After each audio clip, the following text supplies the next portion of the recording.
నిన్న ఆ ప్రశ్న రావణ్ కుర్రాడు ఎవరైతే ఉన్నారో బచ్చల కూర జోసెఫ్ ఎవరు అతను అదుపులోకి తీసుకున్నారు. ఇక ఆ తర్వాత ఆ కేసులో ఏదో బెయిల్ ఏదో వచ్చిందంటే ఈలోపు ఇక వేరే పిల్లలకు సంబంధించి ఆ కేసులో మళ్ళీ అరెస్ట్ అయ్యారు. వేరే పిల్లలు అన్నప్పుడు ఏదో స్కూల్లో గణేష్ గోల్డ్ తాకట్టులో ఉన్న బంగారాన్ని విడిపించి కొనబడును. సంప్రదించండి 9966611144. పిల్లల మధ్య ఏదో గొడవ అంట, దానిని రెండు కులాల మధ్య గొడవనట్టుగా ఇతను వీడియో ఇచ్చాడంట. దాంతో ఆ కేసులో మరలా అదుపులోకి తీసుకున్నారు. ఇక ఇప్పుడు ఇతను మీరు ఎట్టా అరెస్ట్ చేస్తారు ఏంటి అని చెప్పేసి ఒరే పవన్ కళ్యాణ్ అంటూ ఘోరంగా ఆమె ఒక మనిషి. ట్విస్ట్ ఏంటంటే ఆమె ఎస్సీ. ఏపీలో ఈ మధ్యకాలంలో ఎవరైతే నానా రకాలుగా బూతులతో ఘోరాతమైన పోస్టులతో వీడియోలతో హడావుడి చేస్తున్నారో ఆల్మోస్ట్ ఏదో ఒక రిజర్వేషన్ కేటగిరీ ఉన్నటువంటి వాళ్ళే అనమాట. ఏంటంటే వెనకాల కుల సంఘాలు ఉన్నాయో, మత సంఘాలు ఉన్నాయో, లేకపోతే రాజకీయ పార్టీలు ఉన్నాయో అసలు ఏం అర్థం కావట్లేదు. ఇక ఈ మూమెంట్లో పవన్ కళ్యాణ్ కావచ్చు, కూటమి ప్రభుత్వం కావచ్చు సంచలన నిర్ణయం తీసుకున్నారు. స్పెషల్ టాస్క్ ఫోర్స్ అనేది ఒకటి ఏర్పాటు చేస్తున్నారు, ఒక సెల్ అన్నది ఏర్పాటు చేస్తున్నారు. దీని ప్రకారం ఏంటంటే మీరు ఎక్కడన్నా కానీ ఈ భయంకరమైన దారుణమైన నీచమైన కామెంట్లు సోషల్ మీడియాలో చూస్తే దాని స్క్రీన్ షాట్ కొట్టి వాళ్ళకి ఇస్తే సరిపోయింది. త్వరలో అంతా రెడీ చేయబోతున్నారు. మరి మేబీ ఒక వెబ్సైట్ పెడతారా, లేదన్నప్పుడు ఒక నెంబర్ లాంటిది ఇచ్చి దాన్ని పెట్టమని చెప్తారా, let's wait and see. But cell అయితే రెడీ చేస్తామని చెప్పున్నారు. మనం ఏదైనా కామెంట్ చూసాం, యూట్యూబ్ అనుకుందాం, ఆ కామెంట్ చూసాం కదా, ఘోరం ఉంది కదా, ఆ ఐడి ఉంది కదా, ఆ పర్సన్ డీపీ దాని మీద క్లిక్ చేస్తే వాళ్ళ ఛానల్ ఏదో ఒకటి ఓపెన్ అయింది. ఆ పక్కన చూస్తే వాళ్ళ ఐడి డిస్ప్లే అవుతుంది అనమాట. ఆ పక్కన షేర్ ఆప్షన్ కొట్టినప్పుడు లేదా సంథింగ్ వాళ్ళ ఛానల్ దాన్ని ఏమంటారు, ఈఆర్ఎల్ కావచ్చు, వీడియోలకు సంబంధించి, తర్వాత ఇంక పోలీసులు అన్నప్పుడు, సైబర్ వాళ్ళు అన్నప్పుడు ఐపీ అడ్రస్ గ్యాదర్ చేస్తారు వాళ్ళు.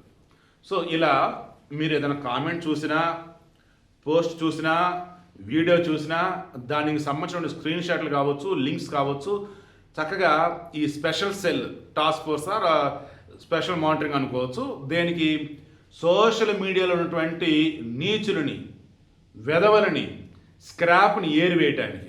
ఎంత దారుణం అండి అసలు. పవన్ కళ్యాణ్ని తిడితే పబ్లిసిటీ, హిందూ ధర్మాన్ని విమర్శిస్తే హీరోయిజం అన్నట్టుగా తయారైపోయారు ఈరోజు. అయితే మొన్నటికి మన పాశం యాదగిరి, ఈయన నాగేశ్వరరావు వచ్చేసి యూట్యూబర్ నాగేశ్వరరావు, గతంలో ఆయన ప్రొఫెసర్ నాగేశ్వరరావు అనేవాళ్ళు. ఆయన పవన్ కళ్యాణ్కి అమిత్ షా వచ్చేసి ఏదో చిన్నపాటి క్లాస్ బీకెడ్ అన్నట్టు, సలహా ఇచ్చాడు అన్నట్టుగా చెప్పాడు. ఏమని, జగన్ అరెస్ట్ చేయడం ఏమైనా అసలు నీకెందుకయ్యా, జగన్ చాలా మంచోడు, మనకు మంచి ఫ్రెండ్, చంద్రబాబు అలా కదా అవకాశవాది, నువ్వు కూడా జగన్తో ఫ్రెండ్లీగా ఉండు అన్నట్టుగా చెప్పాడు అన్నట్టుగా ఆయన చెప్తే, అసలు ఏంటిది, ఎవరెవరితో మాట్లాడారు, ఏం మాట్లాడారు, ఏంటి అసలు ఇదంతా అని చెప్పేసి పవన్ కళ్యాణ్ అన్నాడు. ఈలోపు ఓ రంగ కూటమికి సంబంధించి వాళ్ళ మధ్య ఉన్నటువంటి సయోధ్యని బ్రేక్ చేయడానికి అన్నట్టు కుట్ర ఇది అన్నట్టుగా ఏదో కేసులు పెట్టారు. ఇక దాంతో నా మీద కేసులు పెడతారు, సరే నా మాటలు వెనక్కి తీసుకున్నా, బేషరత్ క్షమాపణ చెప్తున్నా అన్నాడు. ఆయన సరే కేసులు ఫైల్ అయ్యాయి. ఇంతలో ఇక ఆయనకు భయం మొదలైంది, ఎక్కడ వచ్చి అరెస్ట్ చేస్తారో ఏంటో అని చెప్పేసి. ఇక దాంతో ఇక వాళ్ళని వీళ్ళని పోగేసాడు, లేక వాళ్ళు వీళ్ళు వచ్చారు, వెనకాల ఫండింగ్ ఏంటో తెలీదు, వచ్చారు, మీటింగ్ ఏదో పెట్టారు.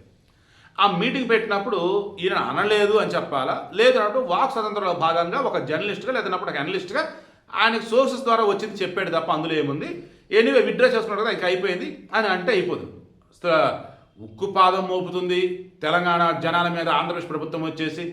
ఏపీ పోలీసులు వచ్చి అసలు ఇక్కడ ఏం చేస్తారు, అక్కడ ఏం చేస్తారు, అసలు ఏపీ పోలీసులే రాలేదు తెలంగాణకి నాగేశ్వర విషయంలో. ఆ హోంమంత్రి అనిత గారే చెప్పినాయి. అండ్ జనసేన వాళ్ళు వచ్చేసి పవన్ కళ్యాణ్ క్లియర్గా అన్నాడు, వదిలేండి ఇంకా అని చెప్పేసి. అయినా సరే వీళ్ళు అల్లలాడిపోతూ నానా హడావుడు చేస్తూ ప్రెస్ క్లబ్లో మీటింగ్ పెట్టారు. ఆ మీటింగ్లో యూట్యూబర్లు వాళ్ళు వీళ్ళు ఎవరెవరో ఉన్నారు.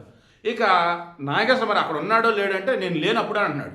ఎందుకు లేవు ఏంటంటే నేను వచ్చేలోపు వీళ్ళు మాట్లాడారు అన్నాడు. ఏం మాట్లాడారు, నీతి జాతి లేదు, ఉచ్చం నీచం ఉండదు, సిగ్గు శరం ఉండదు, క్యారెట్ ఉండదు, ఇడిచేశారంటే ఘోరంగా దారుణంగా పవన్ కళ్యాణ్ తిట్టేశారు. ఆయన పాసం దగ్గర ఒక పెద్ద ఆయన మరలా పవన్ కళ్యాణ్ బాగానే క్లోజ్ అండి గతంలో, ఆ వీడియో కూడా నేను చూశాను. సో ఇది ఎలా ఉందంటే పవన్ కళ్యాణ్ తిడితే చాలు పబ్లిసిటీ వచ్చింది, పవన్ కళ్యాణ్ తిడితే మనకు పైసలు వస్తాయి, పవన్ కళ్యాణ్ తిడితే చాలు మనకి ఫ్యాన్స్ వస్తారు. నిన్న ఇతను రావణ్ అనే అతను ఎవరో జోసెఫ్, అతను పోలీస్ కస్టడీలో అంటున్నాడంట, నేను మీరు ఏం అడిగినా చెప్పను, మీరు నన్ను అరెస్ట్ చేశారు కదా, ఈ అరెస్ట్ చేసిన వీడియోలు నేను నా యూట్యూబ్లో పెడతా, నాకు వ్యూస్ వస్తాయి, ఫాలోవర్లు పెరుగుతారు అని చెప్తున్నాడంట. మొన్న ఈ నాగేశ్వర కూడా అదే అన్నాడు. బాబాస్ నేను ఆశ్చర్యపోయాను, వీళ్ళు నన్ను ట్రోల్ చేశారు, కేసులు పెట్టారు, నా సబ్స్క్రైబర్ పెరిగారు, ఫాలోవర్స్ పెరిగారు, నా యూట్యూబ్ ఛానల్కి వచ్చేసి రెవెన్యూ పెరిగింది అని నవ్వుతున్నాడు ఆయన. నాకు ఇది అర్థం కావట్లా, ఇదేంటి అసలు మన దగ్గర ఉన్న సబ్జెక్ట్తో ఫాలోవర్లు పెరగాల, సబ్స్క్రైబర్లు పెరగాల, పైసలు రావాలా? కాంట్రవర్సీలా? ఒకరిని తిట్టా లేదా లేనిపోయింది ఏదో క్రియేట్ చేశా, ఏంటి అసలు ఇది? దానికి ఇప్పుడు అడ్డుకట్ట వేయబోతున్నాడు పవన్ కళ్యాణ్. ఒక రకం జూలు విధించాడనే చెప్పాలి. ఎందుకంటే ఏదో ఒక రోజు అడ్డుకోకపోతే అది ఎంత దూరమైనా వెళ్ళేది. జగన్మోహన్ రెడ్డి హయాంలో మామూలుగా మాట్లాడినా కానీ వీళ్ళు కేసులు పెట్టారు. ఇక్కడ వచ్చేసి గొర్రంగా పచ్చి బూదులు తిడుతున్నా కానీ కేసులు పెడుతున్నారు. ఎలా అంటే అతి మంచితనం. ఇప్పుడు అతి మంచితనం బ్రేక్ చేశారు, చట్ట ప్రకారం వెళ్తామని అన్నారు. అందుకే ఆ జోసెఫ్ అనే కుర్రాన్ని అరెస్ట్ చేశారు. ఇక బ్యాలెన్స్ ఎవరెవరైతే ఉన్నారో, ఎవరెవరైతే పబ్లిక్ వేదికల మీద కావచ్చు, యూట్యూబ్లో కావచ్చు, సోషల్ మీడియాలో కావచ్చు, ఫేస్బుక్లో కావచ్చు పచ్చిగా బూతులు తిడుతూ కామెంట్స్ పెట్టినా, ఘోరంగా నిందలు వేస్తూ అడ్డదిడ్డంగా వాగినా, వీడియోలు పెట్టినా ఈసారి లోపలేస్తారు. పవన్ కళ్యాణ్ అంటున్నాడు భారత రాజ్యాంగం మనకి వాక్ స్వతంత్రం ఇచ్చింది. ఎస్, అడగండి, ప్రశ్నించండి, మేము చేసిన దానిలో తప్పేదంటే ఎత్తి చూపండి, అంతేగాని బూతులు వద్దు, వ్యక్తిత్వ హననం వద్దు, కుటుంబంలో వాళ్ళ జోలికి పోవద్దు అన్నాడు. Yes, I too agree with him. So మీరేమంటారు కింద కామెంట్లో తెలియచేయండి. ఇక నుంచి ఎవడైనా పచ్చిగా బూతులో అడ్డదిడ్డంగా వాగి వీస్ కోసం సెన్సేషన్ క్రియేట్ చేద్దని చెప్పేసి రోతగా కాంట్రవర్సీ క్రియేట్ చేస్తే జైల్లో చెప్పకూడదు ఖాయం.